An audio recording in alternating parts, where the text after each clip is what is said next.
As we've completed the first night of our 7th annual Holy Convocation, we were blessed by our father in the ministry, Bishop Joseph Douglas Wiley Taylor, with a message entitled, The Last Word for a New Season. Come and let's go into the services. The last word for a new situation. The Epistle to the Hebrews, chapter 1, verses 1 and 2. Hebrews chapter 1, verses 1 and 2.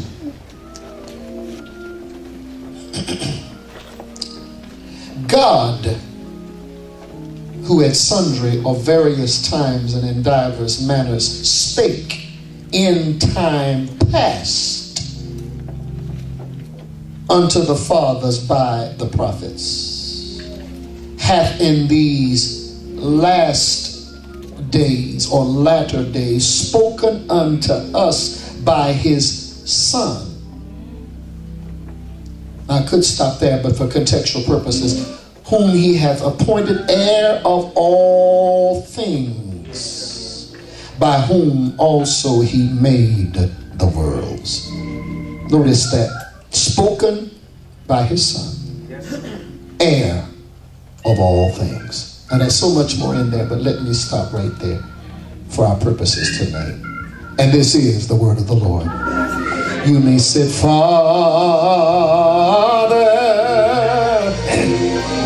I stretch my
I do need some information though. First of all, Bishop, when I saw foot washing on Friday, my heart began to leap. That is one of the most moving experiences for me. And I'm going to do it at the cathedral in the not too distant future. But I also need somebody to tell me who paid Overseer Gaines to say all those things he said about me. I did not pay him because my pockets are not that deep. So somebody paid him a lot of money to say that. Whoever did it, thank you. We do not know who wrote this missive. We do not know its author, but we do know its purpose and its intended audience. There's been speculation down through the years as to who wrote it. Many people have often quoted it as Paul, but there is no internal evidence. Some Apollos, we don't know. Some Barnabas, we don't know.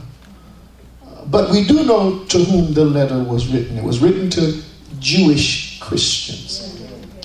And these Jewish Christians were not in danger of the misnomer that we employ, for we call aberrant, misbehaving New Testament believers as backsliders. But the term backsliding is not in the New Testament. It's an Old Testament term. The term in the New Testament is far more egregious and frightening. It is the word apostasy. And apostasy is those who have once held the faith and are on the threshold of abandoning the faith for another form of belief. I've seen an instance of apostasy, very frightening thing.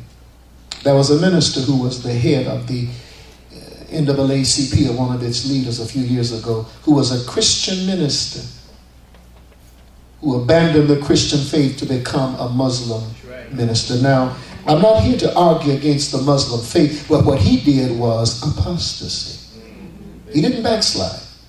He gave up Jesus for another faith system. And the situation in these believers' lives is that they were coming upon forms of persecution. Now, the persecution had not become yet severe, but there was something that you and I might want to think about, and it was their disappointment with their Christian life. It was not turning out to be what they wanted it to be, and besides, they were being persecuted. So what they were doing was they were looking back at Judaism. And they were thinking to themselves, I had it better when I was in the Jewish religious system. I hear it all the time. So do you. People who become discouraged with the church, and they get at us. You know, that's how mean we church people are. They get at us. And what do they say? Things like, the folk in the church are meaner than the folk in the street. What else do you hear? Ain't no hurt like you ain't been hurt till church people hurt you. Why do we talk like that? All right, now, come on, fix it. Is that really true? Is the church really the worst place in the world that you've ever been? You mean you haven't found anybody in the church who's tried to love you and be nice to you? You can't find anybody in the church living right? Talk to. And especially, I notice this is true in black churches. Black churches tend to be mean-spirited. We sing mean. We pick at people when we sing. I don't know what you come to do. That ain't praising God. That's talking to people. In other words, you ain't here for the right purpose. I'm here for the right purpose. And we sing strange songs. And I don't understand some of the songs we sing. Why do you need to tell me your worship is for real? I don't care.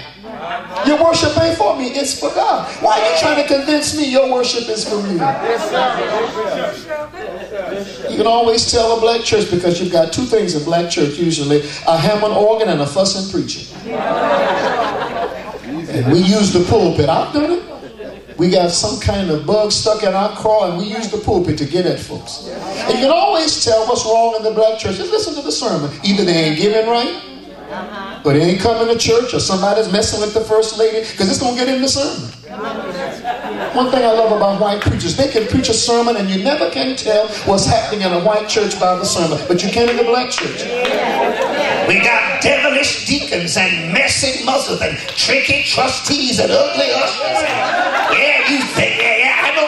And we say some stupid stuff in church. Y'all don't like what I'm saying. Well, then stop saying it.